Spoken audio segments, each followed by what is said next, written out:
জয়গুরু এমন একটি জায়গা, যেই জায়গাটিতে দেবরাজ ইন্দ্র কর্ণের কবচ ও কুণ্ডল লুকিয়ে রেখেছিলেন।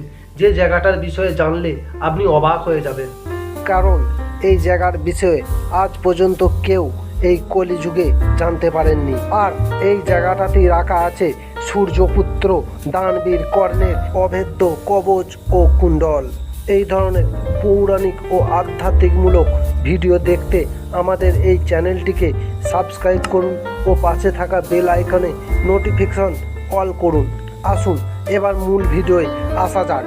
ধর্ম আর অধর্মকে নিয়ে যুদ্ধ হয়েছিল মহাভারতে, যেখানে এমন কিছু শক্তিশালী যোদ্ধা ছিল যারা একাই পাণ্ডবদের হাইরে দেওয়ার ক্ষমতা রাখত। আর সেই সব মহান যোদ্ধাদের মধ্যে একজন অন্যতম হল দানবীর কর্ণ।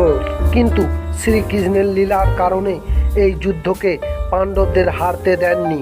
নিজের সঙ্গে অন্যায়ের কারণে কর্ণ কৌরবদের পক্ষ হয়ে যুদ্ধ করেছিলেন। কৌরব পক্ষ হয়ে যুদ্ধ করার সত্ত্বেও কর্ণকে সবাই সম্মানের দৃষ্টিতে দেখা হয়ে থাকে। আমরা সকলেই জানি কর্ণের জন্ম হয়েছিল দিব্য কবচ ও কুণ্ডলকে সঙ্গে নিয়ে, যেটা এতটাই শক্তিশালী ছিল যেটা কোনো অস্ত্র বা শস্ত্রের দ্বারা ভেদ করা প্রায় অসম্ভব ছিল। মহাভারতের যুদ্ধে কৌরবের পাল্লা ভারী ছিল, কারণ তাদের সঙ্গে অনেক মহান যোদ্ধা ছিল, যেমন গঙ্গাপুত্র ভীষ্ম, গুরু দ্রোণাচার্য, দ্রোণপুত্র অশ্বত্থামা। আজকের ভিডিওয়ে আমরা জানতে চলেছি কর্ণের কবচ ও কুণ্ডল আসলে কোথায় আছে। এটা জানার আগে এটা জানা দরকার, আসলে কবচ ও কুণ্ডল এত শক্তিশালী কেন ছিল, সেটি কোন ধাতু দিয়ে তৈরি, আর তার মধ্যে কোন শক্তি বিরাজ করে। বেদব্যাসের মহাভারতে এর বর্ণনা দেওয়া আছে।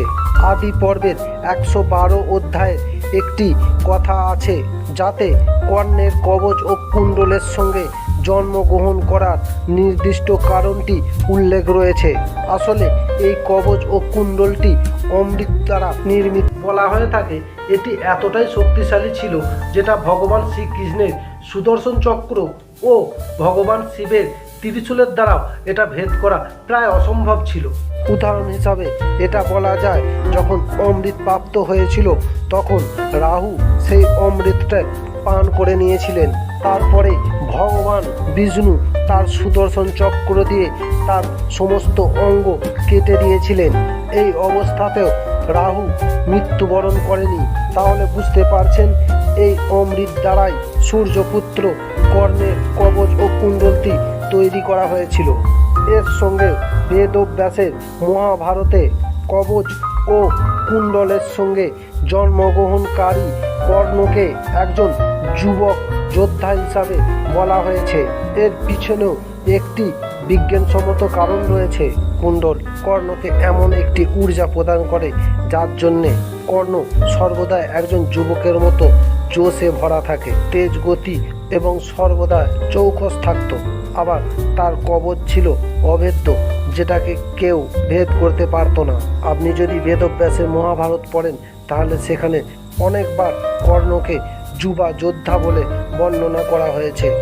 এটা থেকে এটা প্রমাণ হয় যে কর্ণের কবচ ও কুণ্ডল এতটাই শক্তিশালী ছিল যেটা তাকে যুবক করে দিত আর তার রক্ষাও করত। কিন্তু এবার জানা যাক বর্তমানে সেই কবচ ও কুণ্ডল কোথায় রয়েছে। আমরা এটা সবাই জানি, যুদ্ধ শুরু হওয়ার আগে কর্ণ যখন সকালে সূর্য প্রণাম করতে গিয়েছিলেন, তখন দেবরাজ ইন্দ্র কর্ণের কাছ থেকে তার কবচ ও কুণ্ডলটি চেয়ে নিলেন। দেবরাজ ইন্দ্র কর্ণকে শক্তি অস্ত্র দান করেছিলেন, কিন্তু তারপর ইন্দ্রদেব সেই কবচ ও কুণ্ডলটি নিয়ে সেখান থেকে চলে গিয়েছিলেন। এটা বলা হয়ে থাকে এবং আমাদের পুরাণ ও মহাভারতে বর্ণিত রয়েছে।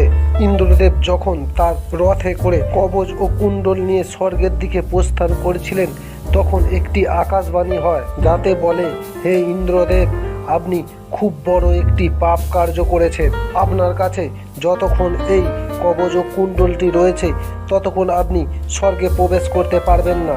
এই সময় ইন্দ্রদেব সেই কবচ ও কুণ্ডলটি ওম পর্বতের তলায় লুকিয়ে রেখে দেন, কিন্তু তারপর চন্দ্রদেব সেটিকে চুরি করার চেষ্টা করেন। তারপর ইন্দ্রদেব সেই কবচ ও কুণ্ডলটি তার কাছ থেকে পুনরায় নিয়ে নেন এবং সূর্যদেবের সহায়তায় কোণারকে অবস্থিত সূর্য মন্দিরে সেটিকে লুকিয়ে রেখে দেন। বলা হয় কোণারক মন্দিরের নিচে এমন একটি গুফা রয়েছে যেখানে কর্ণের কবচ ও কুণ্ডলটি এখনো রয়েছে। আবার এমনটাও বলা হয়ে থাকে, যখন কলিযুগের শেষ হবে, ভগবান বিষ্ণুর দশম অবতার কল্কির জন্ম হবে, তখন তিনি এই কবচ ও কুণ্ডলটি ধারণ করবেন।